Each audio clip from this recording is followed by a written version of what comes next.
a lo ígneo, a lo resplandeciente y a lo aéreo, hasta llegar a la etapa etérea.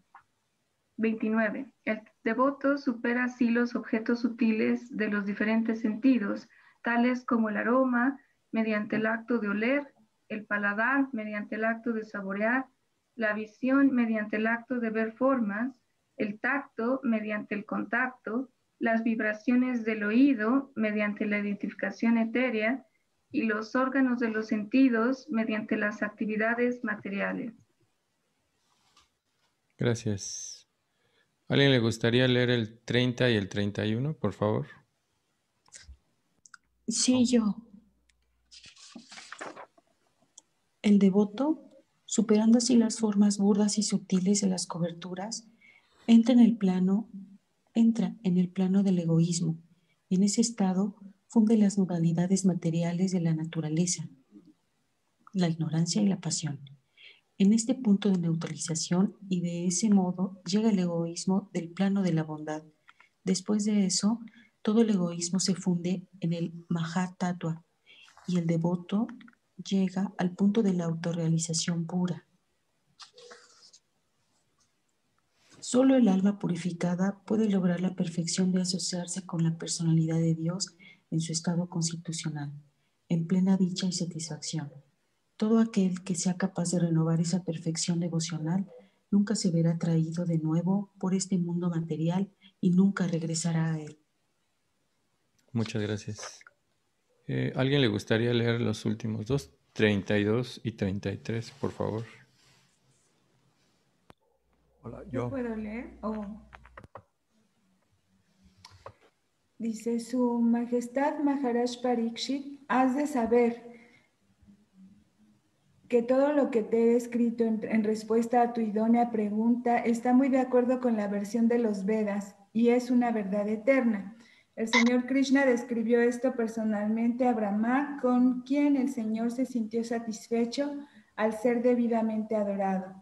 Para aquellos que están errando por el camino material, no existe ningún medio más auspicioso para liberarse que lo que se persigue con el servicio devocional directo del Señor Krishna. Muchas gracias. Muy bien, pues vamos a leer ahora algo interesante aquí en el... Uy, a ver.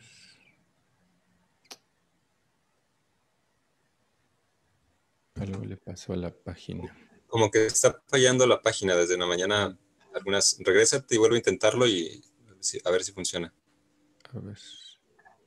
Sí, me di cuenta hace rato y yo pensé que era temporal, pero no, parece que... Y como que tienen ahí un detalle con los servidores. A ver, déjame lo intento yo. ¿De cuál verso quieres verlo? El 30, por favor. Okay. No, ya se cayó el Veda, ¿ves? Ni Okay. siquiera me lo abre. Ok, bueno. Igual, si quieres, aquí tengo yo el Bhagavatam. ¿Quieres que te lea algún significado? Okay, no, está bien así, está bien. Gracias, está bien. Muy bien. Bueno, voy a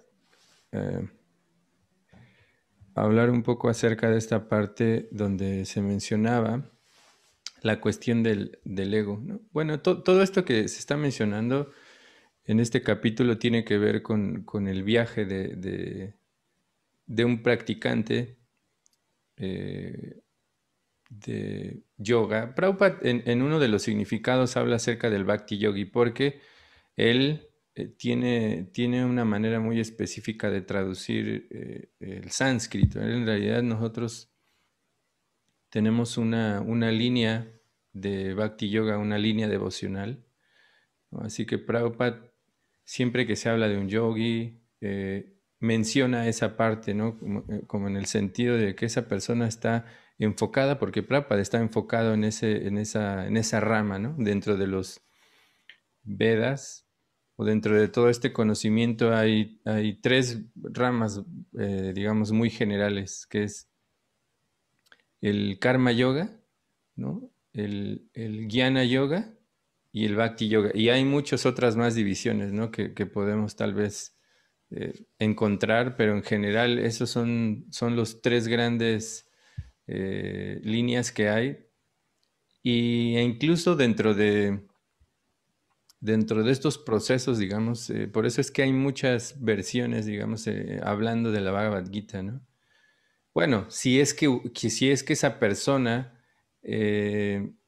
pertenece a algún tipo de escuela, digamos, en este caso puede ser Karma Kanda o Jnana Kanda o como nosotros que está en esa rama del Bhakti. Hay muchos enfoques en ese sentido, por eso, y hay personas en realidad que solo traducen las palabras de... Ah, muchas gracias, Lu. Pues ya arrancamos acá. Entonces, gracias. Y hay muchas personas que solo tradujeron, ¿no? la Bhagavad Gita, digamos en este caso de lo que estaba hablando, de una manera literal, es decir, que incluso no tienen una claridad de los conceptos, ¿no? Entonces, Prabhupada tiene esa característica en el sentido de que no solamente es un traductor, ¿no? Sino que él también nos ayuda a entender los conceptos. Y claro, él en todo esto que está mencionando tiene que ver con, o él lo menciona de esa manera, una persona que está en la conciencia que busca la trascendencia. Y bueno, se menciona cómo es el proceso de esta persona cuando realiza eh, eh, esta transición, ¿no? Por diferentes elementos que nosotros o que se mencionaron, se mencionan en este Bhagavatam, como él a través de un proceso yógico, ¿no?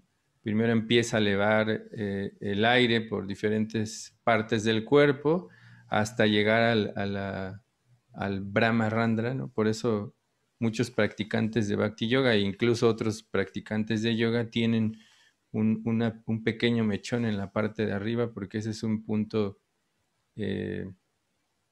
muy importante dentro del cuerpo, ¿no?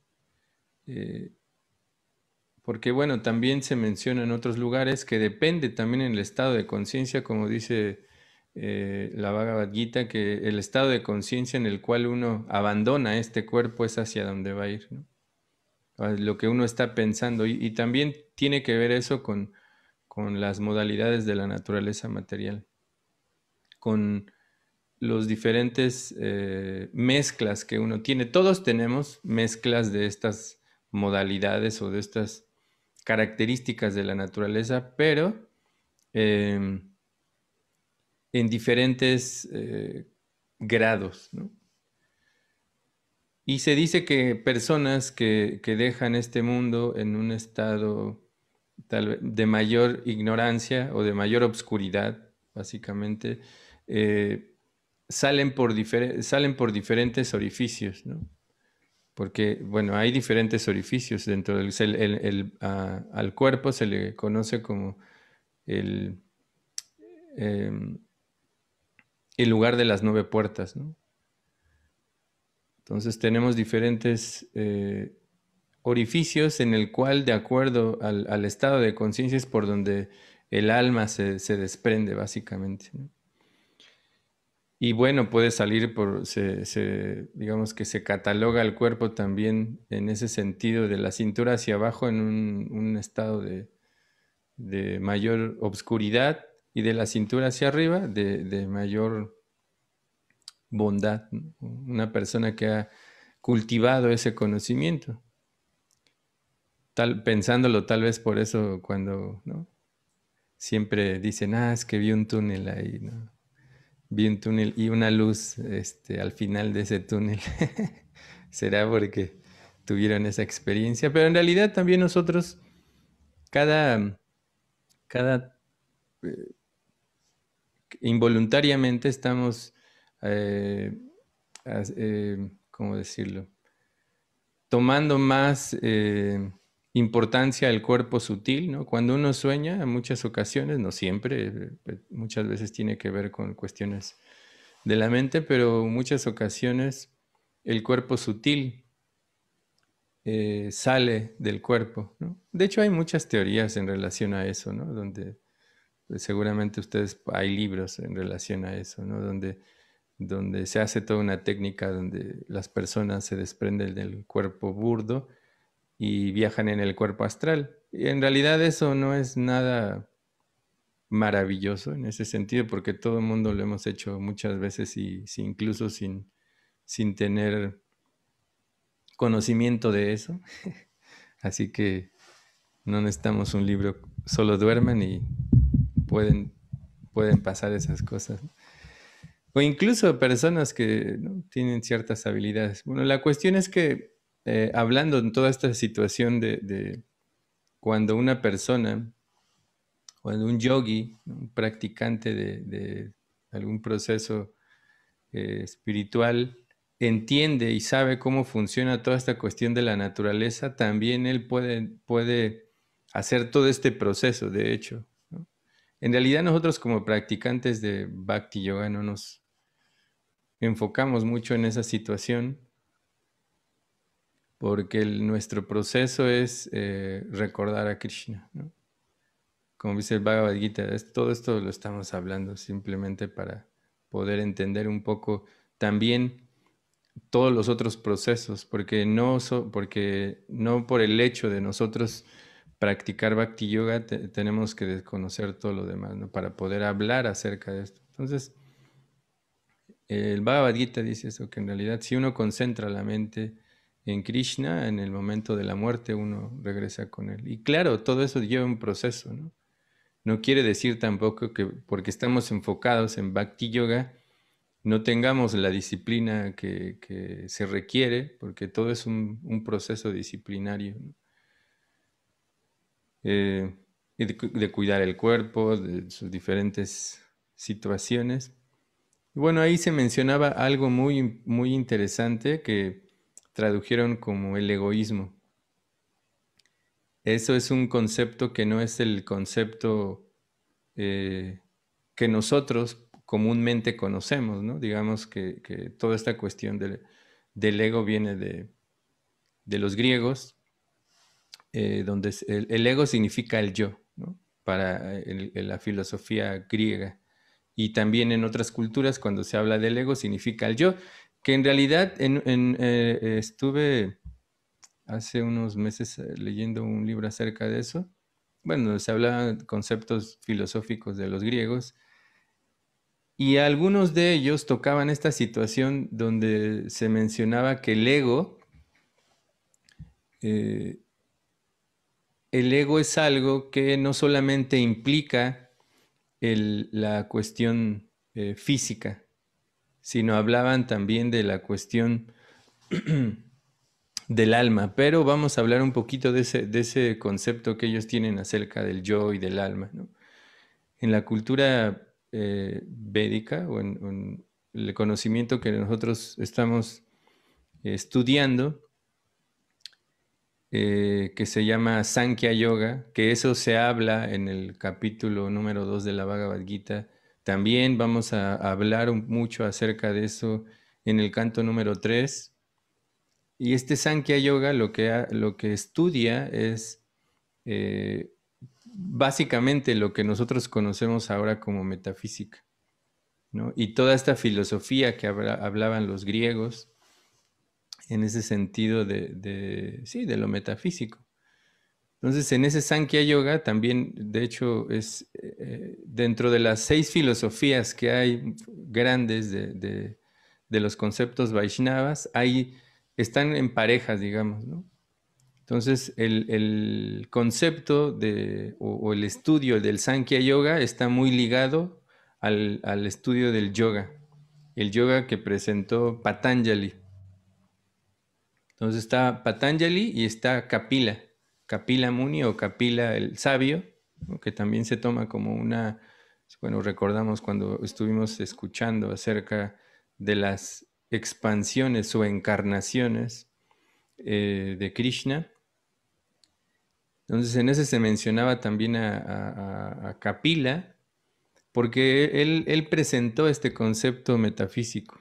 Entonces están muy ligadas estas dos porque en aquel entonces se pretendía que una persona que ya ha llegado a este estado del cual estamos hablando ahora, este proceso del cual desarrolló Patanjali, previamente las personas deberían de haber entendido toda esta cuestión de los elementos, ¿no? Como para nosotros poder trazar un destino hacia el lugar donde queremos llegar, que en este caso se habla de Satya Loka, o los planetas superiores.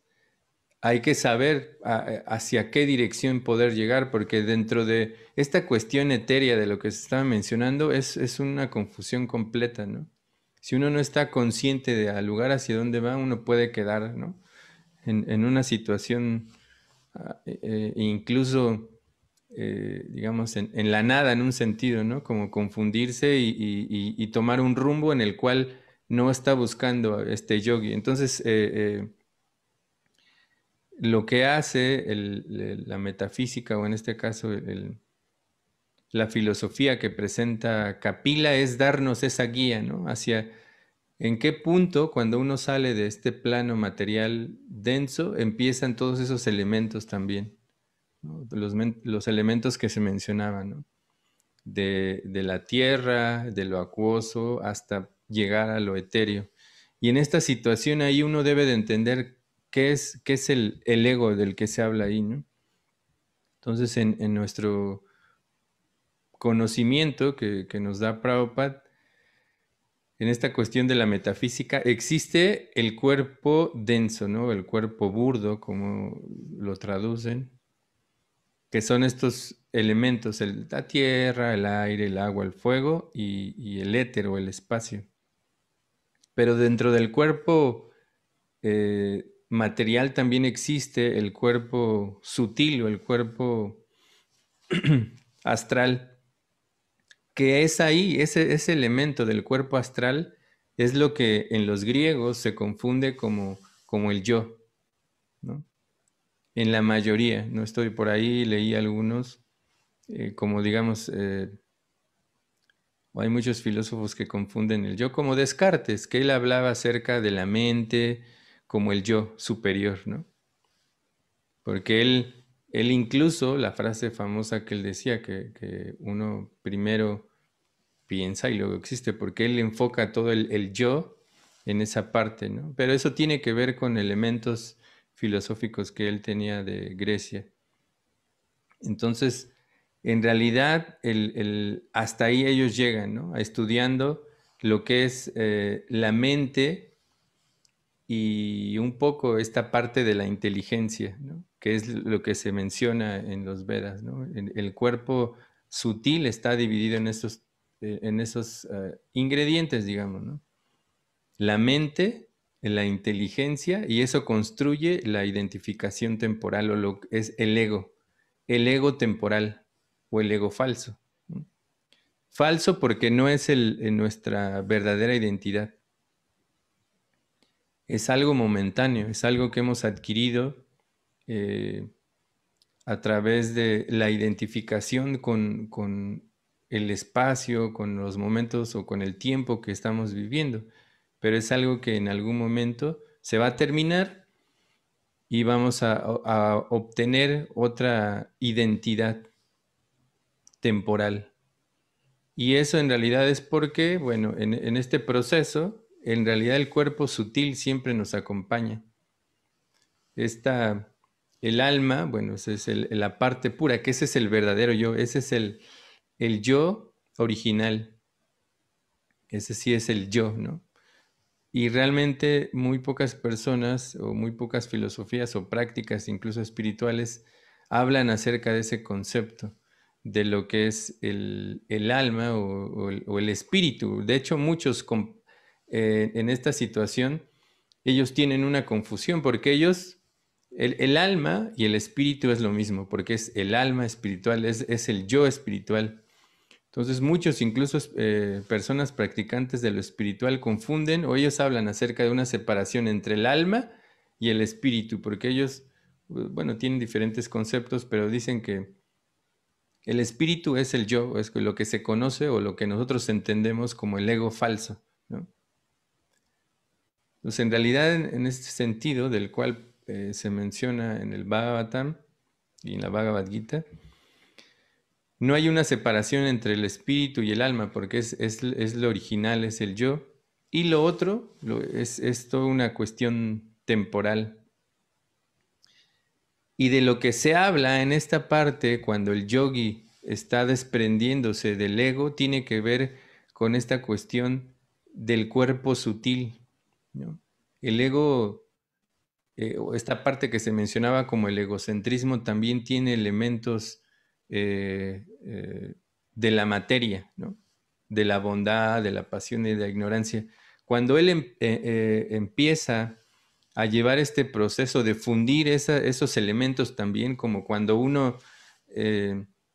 cuando nuestro cuerpo se empieza a descomponer, se empieza a integrar con la materia, ¿no? Los diferentes, bueno, se empieza a descomponer y todo se integra en la materia. Entonces, también el yogi empieza a desprenderse de esos elementos sutiles y todo eso se empieza a integrar con la materia, que es esta parte que se llama Mahatattva, que es la parte, digamos, que no tiene una construcción, no tiene un, ¿cómo decirlo? Sí, no tiene una forma. El Mahatattva es algo que simplemente son la mezcla de los elementos sutiles.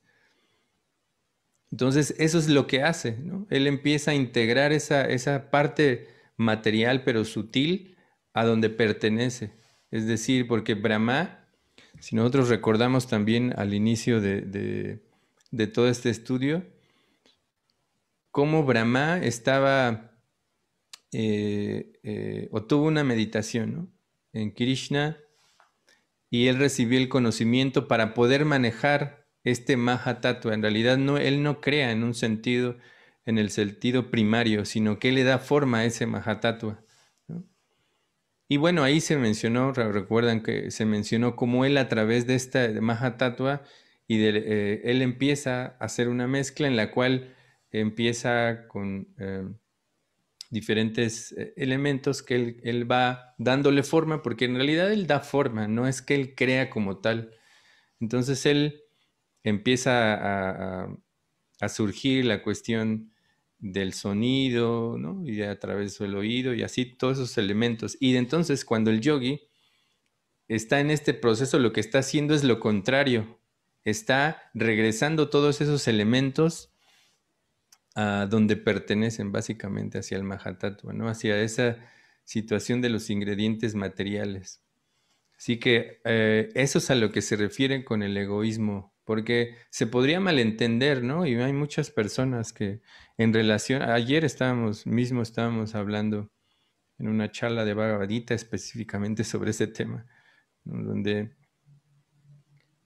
muchas personas que están en un proceso espiritual, en ese mal entendimiento de abandonar el egoísmo, hay dos aspectos, ¿no? El aspecto de que nos queremos perder nuestra individualidad, es decir, ahora estamos en este cuerpo y tenemos una cierta personalidad, tal vez adquirida, pero eso es lo que nosotros podemos ofrecer hoy mismo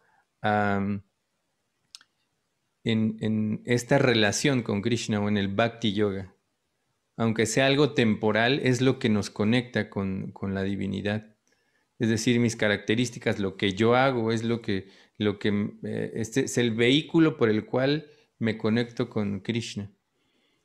Y en un sentido, cuando se habla de abandonar el egoísmo, muchas veces se malinterpreta que nosotros debemos abandonar lo que somos, ¿no? Y ocurre, incluso dentro de nuestro proceso, hay muchas personas que malentienden eso y antiguamente eso hacían, ¿no? Como abandonar estudios, abandonar sus habilidades, ¿no? Eso era muy común porque se malinterpretaba esta cuestión de abandonar el ego, ¿no? De dejar de ser algo que no eres, ¿no? Pero este vehículo es el que tenemos ahora y hay que aprovecharlo. Y por el otro lado también hay una cuestión muy, muy sutil del ego, donde tal vez un practicante que ya un poco de tiempo, él empieza a tener una confusión entre lo personal y lo impersonal. De nuevo, la cuestión individual, ¿no?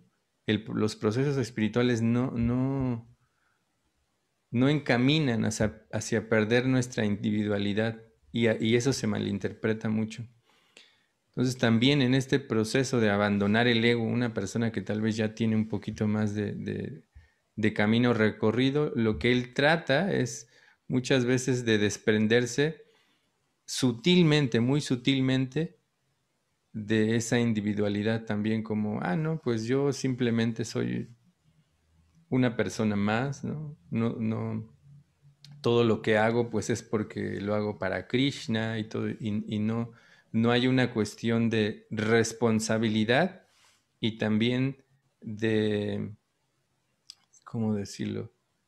De valoración de lo que yo realizo, ¿no? En mi proceso espiritual. Una, porque todo lo que hacemos tiene que tener un valor para nosotros, si no se vuelve algo, ¿cómo decirlo? Algo sin sentido, ¿no? Porque nosotros podemos seguir un proceso espiritual sin ningún tipo de conciencia por el qué lo estamos haciendo, para qué, ¿no? Entonces tenemos que valorar cada cosa que realizamos, eh, porque si no, caemos en el extremo de también nosotros perdernos en esta cuestión de la práctica espiritual, ¿no? Entonces es muy importante valorar y hacerse responsables. Responsabilidad significa que, bueno, estoy haciendo algo, pero tengo que mejorar, ¿no? En eso. Porque si no, por un lado no valoramos lo que realizamos, pues se vuelve algo cotidiano, algo que en algún momento se va a perder el entusiasmo. Y la otra parte de la responsabilidad implica el hecho de que, bueno, todo es Krishna, todo es los devotos o los practicantes, así que yo no me le responsabilizo y por lo tanto no puedo crecer gradualmente porque todo lo dejo o lo atribuyo a los demás y eso tampoco es muy bueno dentro de la práctica espiritual. Entonces esos son estos aspectos muy sutiles del ego, ¿no? Porque hablando en ese sentido, oye, que ya sabemos cuál es el ego del cual se está mencionando acá, pero en el otro sentido del ego, en la parte de entender quién soy, ¿no? Lo que soy en este momento, aunque es algo temporal, como decíamos, aún así nosotros debemos usarlo como una herramienta. Entonces, bueno, para no tomar tanto tiempo y tal vez tienen dudas o comentarios acerca de eso, podemos hablar un poco en relación a esto porque es un tema bastante grande que es muy bueno. Ayer estuvimos como 2 horas en la clase hablando de eso, ¿no? Y bueno, ustedes si tienen preguntas, comentarios también, sería bueno escucharlos.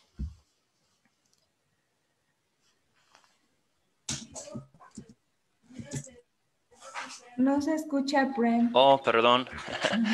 Sí, Vanamali, tengo una pregunta. Ahí está. Sí, muchas gracias primero por la clase, todo muy claro.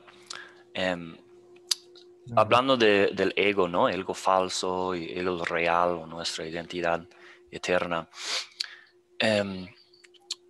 Y hablando del cuerpo y la mente que está, ¿no? Incluyendo lo material como un vehículo.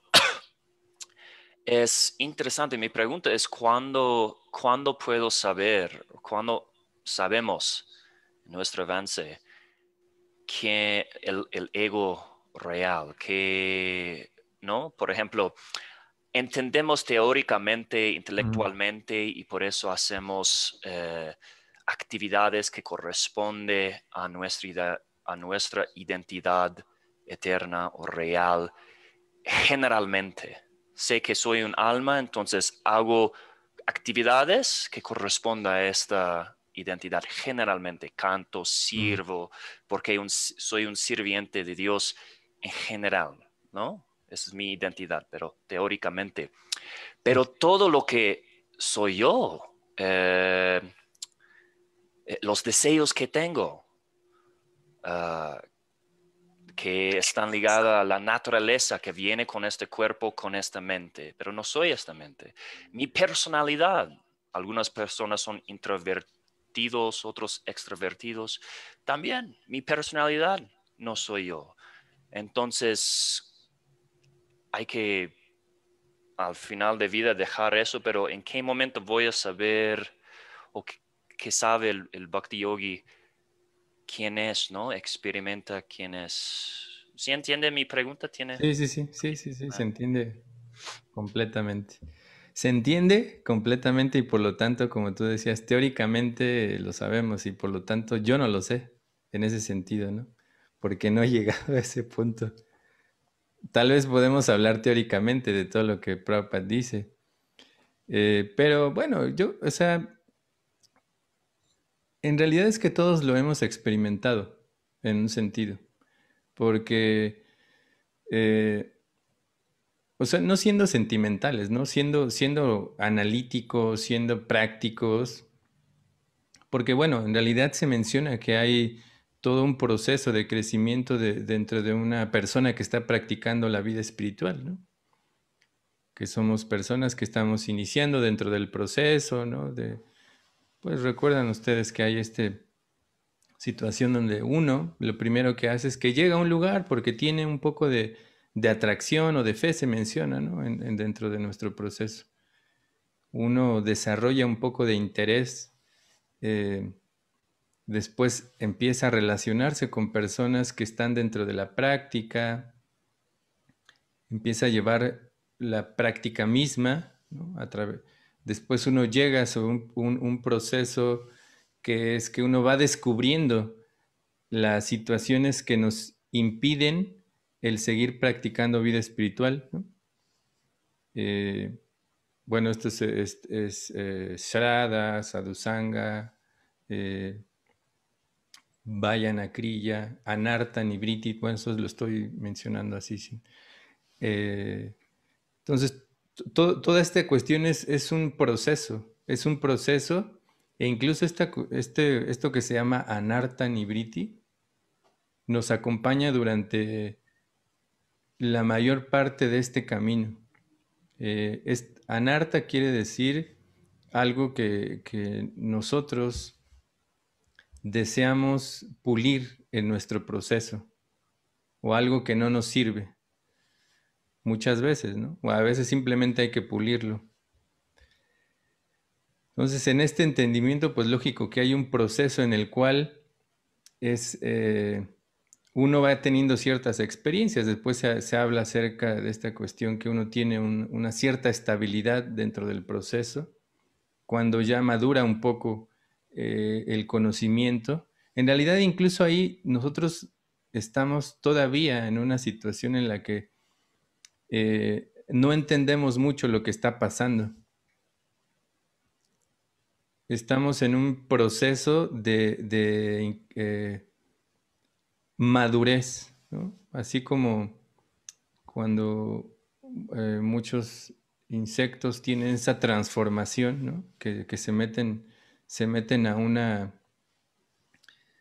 un capullo o incluso algunos dentro no hacen un capullo, sino que desprenden su parte de ese cuerpo. Y ahí yo leí hace mucho o escuché una clase donde en algún momento se acaba una parte que es el entusiasmo, ¿no? De que uno acumuló en el proceso espiritual por estar cerca de los que están siguiendo un proceso. De hecho, también leí un libro acerca de uno de los santos, creo que era San Santo Tomás de Aquino, no me acuerdo, ¿no? Ahora no recuerdo, pero él hablaba acerca de la etapa oscura del alma. Y hablaba en ese mismo sentido, que el practicante espiritual, cuando está mutando o está dando el siguiente paso hacia la madurez, muchos no pasan de esa situación. ¿Por qué? Porque el entusiasmo que tuvieron a través de ese camino se termina. Y si uno no está maduro, o si no ha entendido por lo menos un poco, o ha interiorizado un poco, generalmente las personas se quedan ahí. ¿Por qué? Porque piensan que la práctica espiritual no sirve. Porque muchos confundimos la práctica espiritual, ¿no? Ayer hablamos también acerca de eso, con una situación en la que te debe de traer un beneficio incluso material, que sí, cuando alguien lo practica de una manera consciente, sí lo trae. Bueno, pero bueno, hablando de nuevo en el tema, es que cuando nosotros pasamos esa etapa oscura del alma, como ellos mencionaban, entonces empieza este proceso de pulir todas estas situaciones, ¿no? De anarta nibriti. Entonces ahí es donde realmente muchos de nosotros, y todos, yo creo que por eso muchos de ustedes están aquí, ¿no? Después de muchos años practicando todo este proceso, han experimentado algo. Y en realidad ahí viene esa parte. No es que uno debe de llegar a la cuestión de ser un iluminado como se espera, sino que hay experiencias en realidad, ¿no? Como muchos mencionan, ¿no? Las experiencias espirituales, pero una experiencia espiritual a veces nosotros esperamos, ¿no? Así como ver a Krishna directamente o no sé, cosas un poco fantasiosas. Pero una experiencia espiritual es que una la puede tener en compañía de las personas cuando uno está, seguramente muchos de ustedes han experimentado eso de cuando hacen kirtan, este canto de los mantras acompañado de música. Es muy fácil experimentar, ¿no? Esta felicidad. En realidad, esta parte de la felicidad que uno experimenta que es eso, ¿no? No necesariamente uno deja de tener hambre o deja de ver, ¿no? Sino más bien es esta cuestión de felicidad que surge cuando uno realiza estas prácticas espirituales, ¿no? Seguramente muchos han experimentado eso incluso cuando uno come alimento espiritual, ¿no? Cuando uno canta yapa, que es la parte más difícil, ¿no? Es lo más difícil que hay, experimentar eso. Cuando uno llega a ese punto de tener ese contacto con Krishna a través del canto de la yapa o el canto de los nombres de Dios o de la divinidad, se dice que es el principio de esa experiencia. Es nama,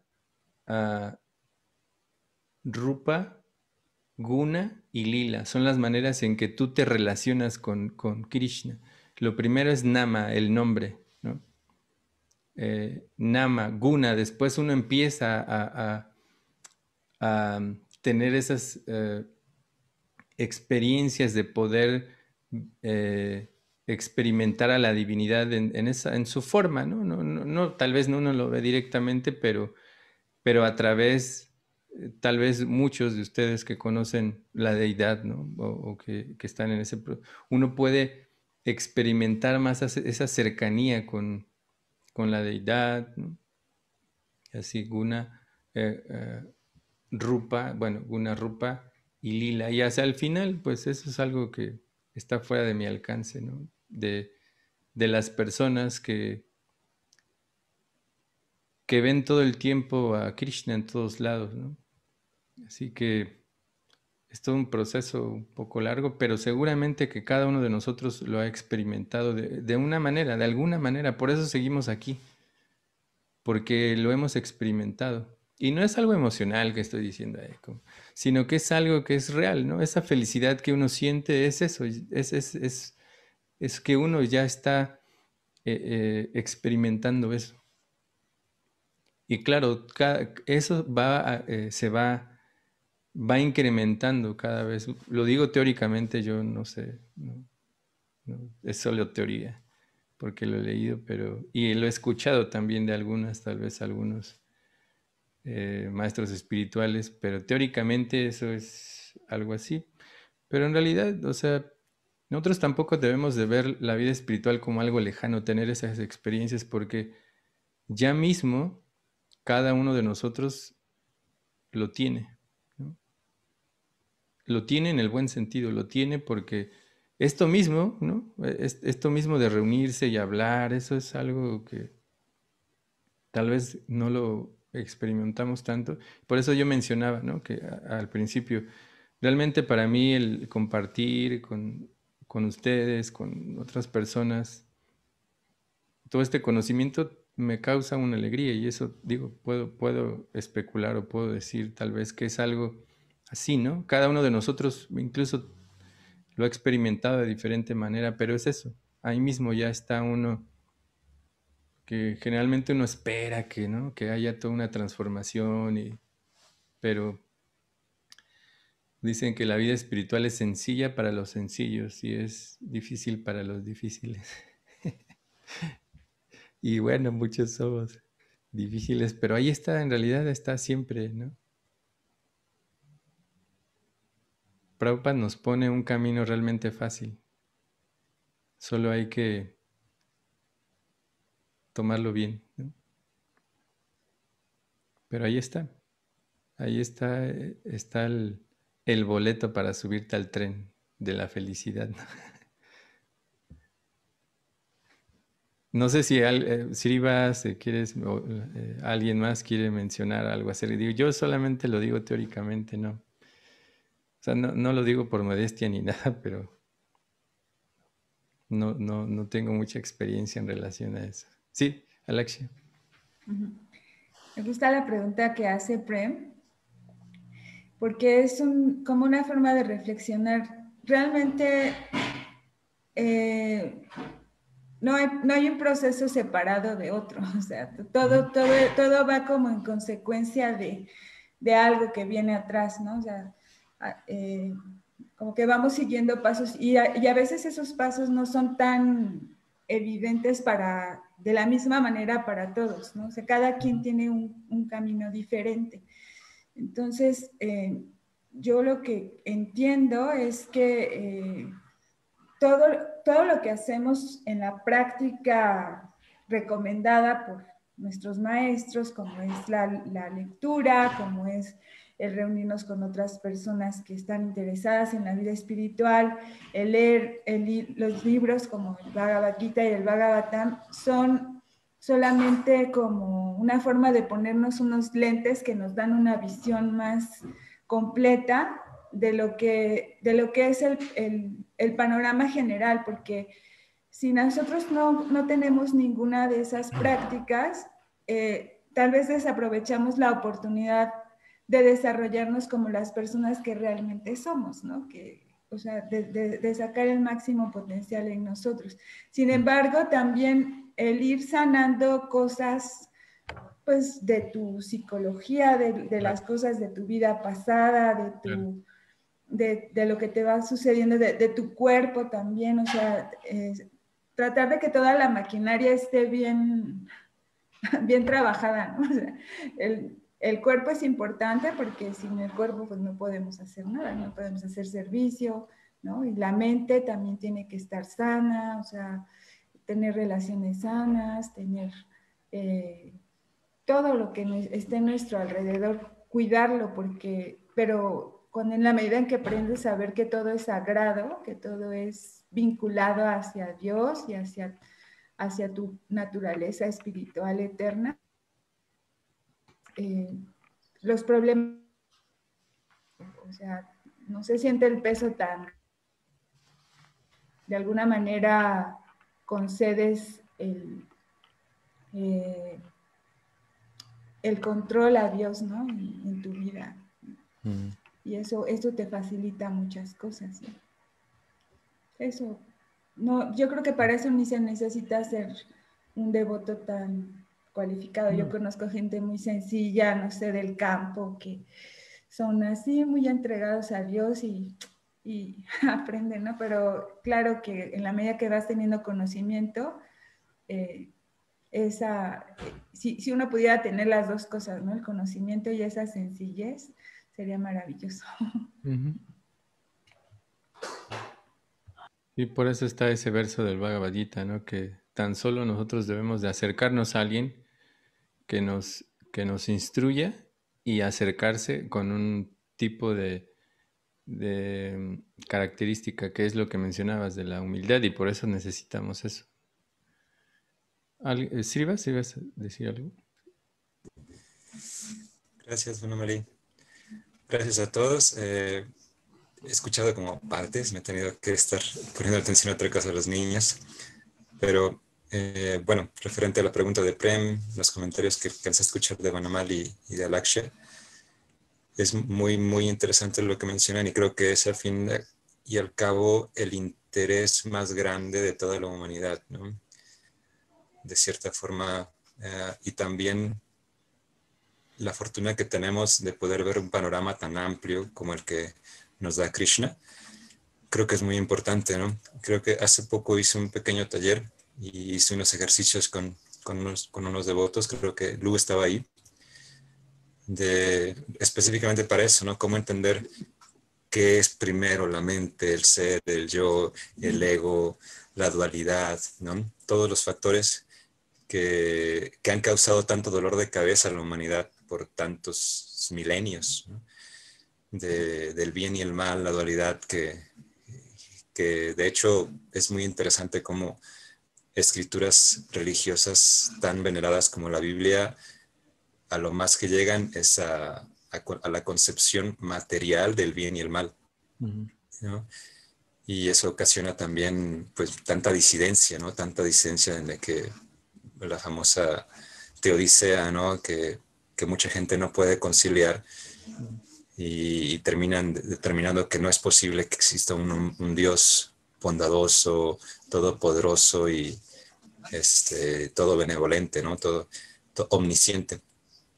Pero creo que esa parte es muy interesante y tal vez hay una parte en la que específicamente la pregunta de Prem sobre la mente, que dentro de nuestra tradición tiene tanta relevancia, ¿no? Porque incluso en el Bhagavad Gita, como tú mencionaste al principio, Vanamali, las traducciones de Prabhupada y de nuestra línea de asociación discipular vienen con una particular, ¿cómo se le llama? Se me fue la palabra. Tendencia. Ingrediente. Un método particular de interpretación de los textos, ¿no? Se me olvidó ahorita la palabra filosófica, en la que muchas veces el ser se traduce como mente, ¿no? Y curiosamente filósofos occidentales parece ser que también tienen ese mismo detalle. Y aunque dentro de nuestra filosofía hay en ciertas ocasiones hay una diferencia muy clara entre el ser y la mente, en ocasiones también hay partes en las que se ve un poco difusa, porque a fin de cuentas también la palabra para mente significa corazón y el corazón significa el ser y es todo un tema muy interesante. Pero Prabhupada, particularmente en un significado ahorita, estos textos, menciona algo interesante, sí, que puede ayudarnos a entender, que dice que la mente pertenece a la modalidad de la bondad y en consecuencia se denomina Deva Maya o divina. La perfecta purificación de la mente se logra cuando uno tiene la firme convicción de que es el ser, de que es el servidor eterno del Señor. Por consiguiente, el solo llegar al plano de la bondad también es algo que forma parte de una modalidad material y hay que superar esa etapa de bondad material y llegar al punto de la bondad purificado o Vasudeva Sattva. Y es muy interesante cómo en este punto nuestra filosofía sí hay un momento en el que divide la mente y el ser, muy claramente, ¿no? Sin embargo, al mismo tiempo, la forma de llegar al ser es por medio de la mente, ¿no? Y en los textos del Bhagavad Gita 6.5 y 6.6, Krishna utiliza la palabra el ser, Atma, y nuestros acharyas lo traducen como mente, traducen como mente, aunque también de forma literal, como mencionamos al principio, Atma es el ser, ¿no? Solo que, si recuerdo bien, Sanatana Goswami hizo toda una investigación y fue toda una polémica, pero al final él demostró que esa palabra también se refiere a la mente, ¿no? Pero para eso hay que también entender qué es la mente, ¿no? En el sentido de los Vedas. Y los Vedas, gracias a lo que podemos entender de lo que Prabhupada nos enseña, la mente es yo le llamo un disco duro en el que se almacena información constantemente. Y por sí sola, pues es simplemente un cúmulo de información, es donde se acumula la información y se ocupa Buddhi. Por eso es que Krishna también insiste tanto en Buddhi, ¿no? Como ese mecanismo en el que de acumulación de conocimiento, pero hace falta también el mecanismo de discernimiento y que debe de estar bajo el control del yo, del ser, ¿no? Y en ese sentido aquí lo que dice Prabhupada, ¿no? Que la mente, la perfecta purificación de la mente se logra cuando uno tiene la firme convicción de que es el servidor eterno del Señor. Entonces, en cierta forma, en ese disco duro, lo que Prabhupada nos explica es que debe de estar claramente la identidad de que somos almas espirituales sirvientes de Dios, ¿no? Entonces, en ese sentido, cuando en la mente está ese como impresión gigantesca, digamos, la mayor parte de la información acumulada está enfocada en identificarse como el ser, como el alma espiritual, entonces esa mente entonces está purificada, ¿no? Y claramente puede avanzar en ese sentido. Y es a lo que yo insisto mucho, lo que me he escuchado bastante, la parte de la ontología y la teleología del ser, ¿no? Y que a mí me gusta utilizar el término, es importante que identifiquemos la calidad ontológica con la que vivimos, ¿no? La calidad, y no solo teóricamente, sino identificarla en la práctica, en cada momento, en cada decisión que tomemos, en cada acto que realicemos, qué calidad ontológica tiene ese fenómeno que estamos viviendo en ese momento, ¿no? Entonces, bueno, muchas gracias.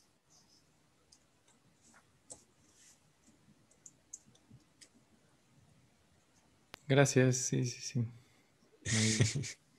Sí, aunque sí, sí, sí, es bastante cierto, ¿no? Pero en este análisis, como mencioné muchas veces, uno cae, ¿no?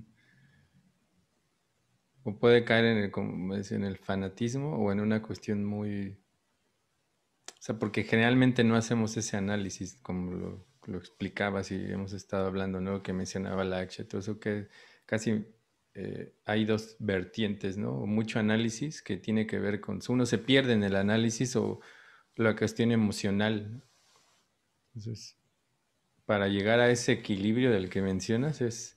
O sea, no es complejo cuando uno tiene esa claridad, tal vez, ¿no? Es lo que siempre nos ha faltado, el hecho de que o tenemos esos dos extremos, ¿no? El análisis, solo análisis, ¿no? Sin poner práctica o solo emocional, ¿no? Entonces, sí, es un trabajo grande que en realidad no es tan...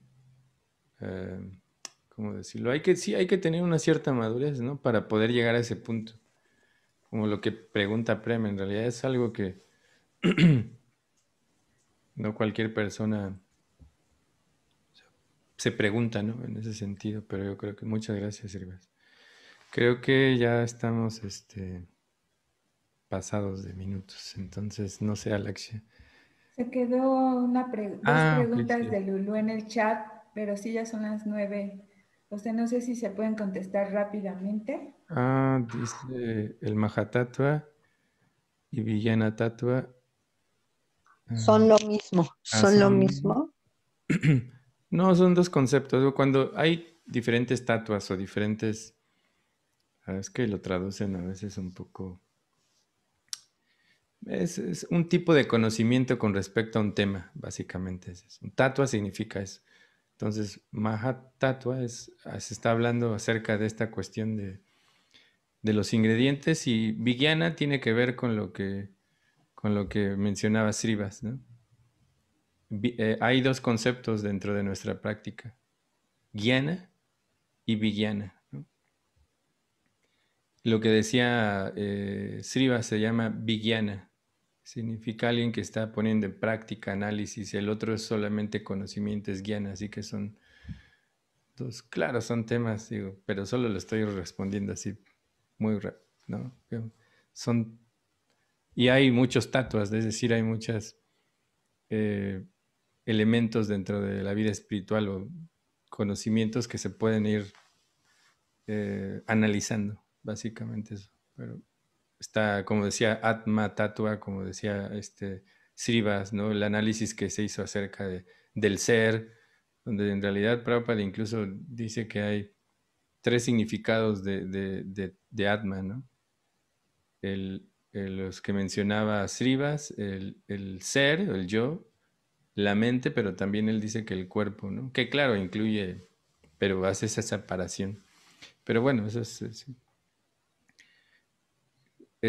de esto podríamos discutir a otra hora, pero no tenemos tiempo.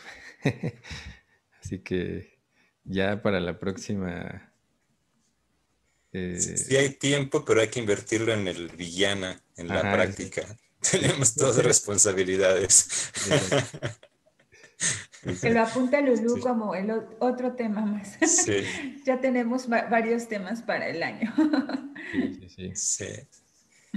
Listo. Bueno, pues les agradezco muchísimo, Prem. Muchas gracias a todos, bueno, Rasika, a todos los que están, Srivas, que hayan tenido una excelente... ¿Sabes? Hoy quisiera mencionar una última cosa. Una última cosa rápido, no me tardo. Que me parece muy interesante cómo Prabhupada, bueno, en varios de sus significados él nos aclara, ¿no? La importancia de ese problema que tú mencionabas, de que no es tan sencillo cuando uno lo ve todo complejo, ¿no? Pero a fin de cuentas es una discusión que actualmente se está llevando a cabo por los científicos y por mucha gente, de quiénes somos, pero los Vedas lo han... Ya es una conclusión, es una discusión que se ha llevado ya a cabo y que ya hay una conclusión que presentan los Vedas.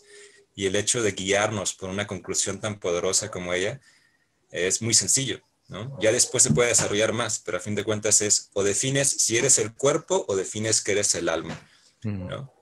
Son dos opciones. Y obviamente todo lo demás puede, en medio de eso, pues está la mente, está el ego, está la razón, están las 3 modalidades, está la dualidad, y cómo ordena todo eso tiene que ver, pero a fin de cuentas si logras establecer claramente uno de esos dos, es mucho más fácil. Incluso si defines claramente que eres el cuerpo, tienes más ventaja que quedarte en medio, claro, ¿no? Entonces, los Vedas nos recomiendan, somos el alma, pero Krishna también considera eso en el Bhagavad Gita, ¿no? Incluso si tú crees que eres el cuerpo, o sea, tienes mucho más ventaja, ¿no? Ya vamos adelantados, pero es interesante.